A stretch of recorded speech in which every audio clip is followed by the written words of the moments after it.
As famílias de números. Os seres humanos têm uma curiosa capacidade que provavelmente outros animais não parecem ter. Conseguem contar. Mesmo sem pensar, somos capazes de dizer que há aqui 3 maçãs. Ou 4. Se forem muitas, temos que contar com calma e pode dar algum trabalho. 1, 2, 3, 4, 5, 6, 7, 8 e 9. Todos estes números surgem naturalmente da contagem. Portanto, podemos chamá-los números naturais. Exatamente porque surgem da contagem.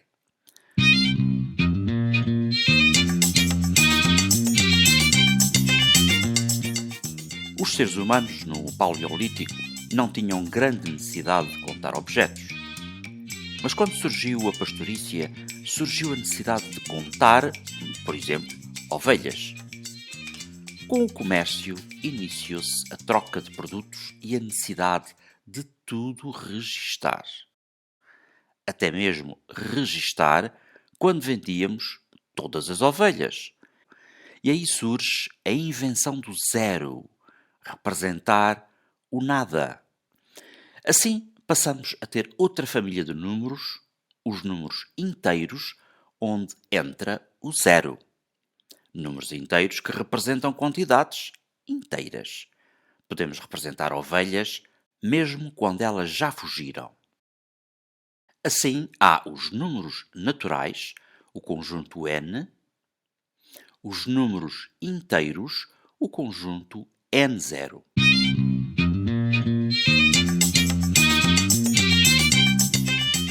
Há coisas verdadeiramente importantes na vida, como pizzas. Não podemos comer pizzas inteiras, portanto, temos de as cortar. Mas como vamos representar esta metade, ou seja, uma parte do todo? A solução para este problema preocupante veio do norte de África, das margens do rio Nilo. Todos os anos, após a época das chuvas, o rio inundava as margens, deixando os terrenos cobertos de água. Ainda bem, o solo ficava mais fértil. Só que os terrenos tinham que ser muito bem divididos todos os anos, com tudo devidamente registado para os vizinhos não se zangarem. Voltavam a colocar as cercas, só que o comprimento não correspondia a unidades inteiras. Como resolver o problema? A solução foi a invenção das frações, que representavam partes de um todo. Colocavam os números em cima uns dos outros.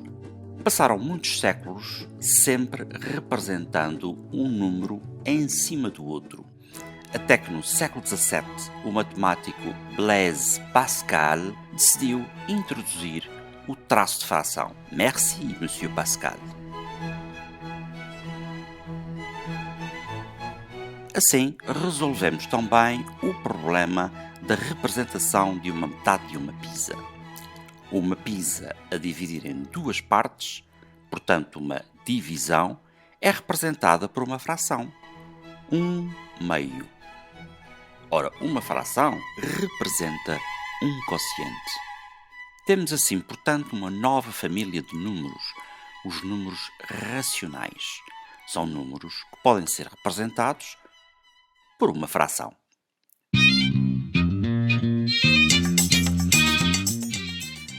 Há, portanto, os números naturais, o conjunto n, os números inteiros, o conjunto n0, e os números racionais, o conjunto q, porque cada número racional é um quociente.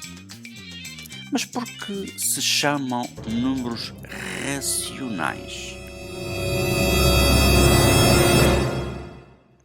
Vejamos. Se eu dividir uma pizza em duas partes, vou comer 1/2. Portanto, há uma divisão. Mas posso ver as coisas de outra forma. eu vou comer uma de duas partes. Ou seja, eu estou a comparar. Para além de uma divisão, é também uma comparação, que é como quem diz uma razão. A razão de 1 para 2. Comi uma parte de duas. E esta forma de pensar vai dar muito jeito à nossa vida.